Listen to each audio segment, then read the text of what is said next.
فەیسەڵ کەریمخان ململانەی بنەماڵەی بارزانی لەگەڵ برادۆستەکان لە هەڵبژاردنەکانی پەرلەمانی عێراقدا دەگاتە لووتکە. برادۆستەکان بە یەکێک لە عەشرەتە دیار و کاریگەرەکانی کوردستان دادەنرێت و ڕۆژانێک حکمی چەندین ناوچەی فراوانی کوردستانیان کردووە. ئەم عەشرەتە لە باشوور و ڕۆژهەڵات و باکووری کوردستان بڵاو بوونەتەوە و سەرکردایەتیەکەی لە هەرێمی کوردستان لەلایەن بنەماڵەی کەریمخانی برادۆستیەوە دەکرێت کە بنەماڵەیەکی ڕێز لێگیراون و خاوەن تۆڕێکی فراوانی پەیوەندی سیاسین لەسەر ئاستی کوردستان و عێراق و جیهانیش. هەرچەندە کوڕانی کەریمخان تا ئێستا ڕاستەوخۆ بەشداری پرۆسەی سیاسیان نەکردووە، بەڵام بە دۆستێکی نزیکی ئەمریکا دادەنرێن و بنەماڵەیەکی متمانە پێکراوی ویلایەتە یەکگرتووەکانی ئەمریکان کە ناوخۆی کوردستانیش بە تاکە بنەماڵەی بەهێز دادەنرێن کە تەسلیمی ئیرادەی پارتی و بارزانی نەبوون، بەڵکو بەڕکابەرێکی بەهێزیان دادەنرێن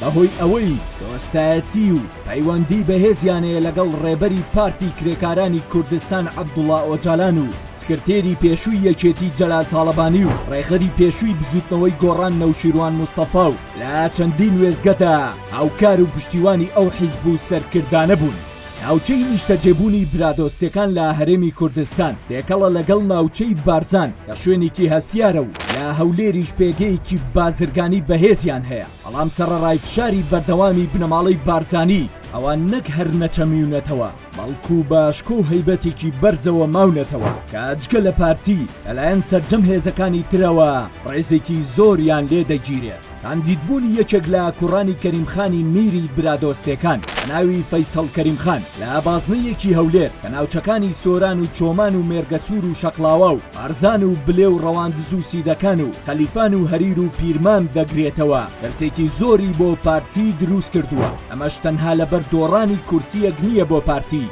بەڵکو ترسەکەی لە پێگە بەهێزە نێودەوڵەتی و ناوخۆیەکەی بنەماڵەی کەریمخانە کە ڕەنگە ئەمە دەرگایەک بێت بۆ داکوتینی پایەیەکی بەهێزی سیاسی ئەو بنەماڵەیە لە ئاستی عێراق و ناوچەکە کە ئەمە ترسیەکی ڕاستەقینە لە بەرامبەر بنەماڵەی بارزانی دروست دەکات، چونکە بنەماڵەی کەریمخان لەو جۆرە کەسانە نین با ترساندن یان فشاری دارایی پاشەکشە بکەن لە بەرامبەر پارتیدا، چونکە لە ڕووی داراییەوە ماڵی کەریمخان شان لە شانی بنەماڵەی بارزانی دەدەن. لە ئێستادا پارتی لە بازنەیەکی هەولێر با 4 کاندیدی بەهێزەوە بەشدارە و دەیەوێت هەر چواری ببات، هەرچۆنێک بێت ڕێگری لە سەرکەوتنی کوڕەکەی کەریمخان بکات. لە کاتێکدا لە بازنەکانی تر چەند کورسیەکی بۆ ڕکابەرەکانی بەجێ هێشتووە، پارتی تەنها بەوە نەوەستاوەتەوە خۆی 4 کاندیدی بەهێز دابنێت لەو بازنەیە، بەڵکو خەریکی قوتکردنەوەی کاندیدی تری ساختەی ئۆپۆسیۆنە تا لەو ڕێگەیەوە دەرفەتی بردنەوەی فەیسەڵ کەریمخان لاواز بکات.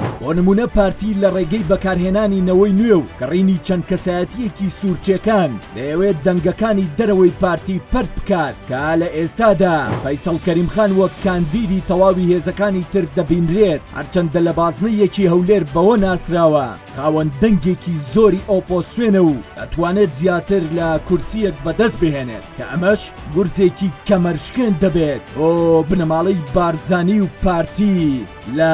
ناوچەکەدا.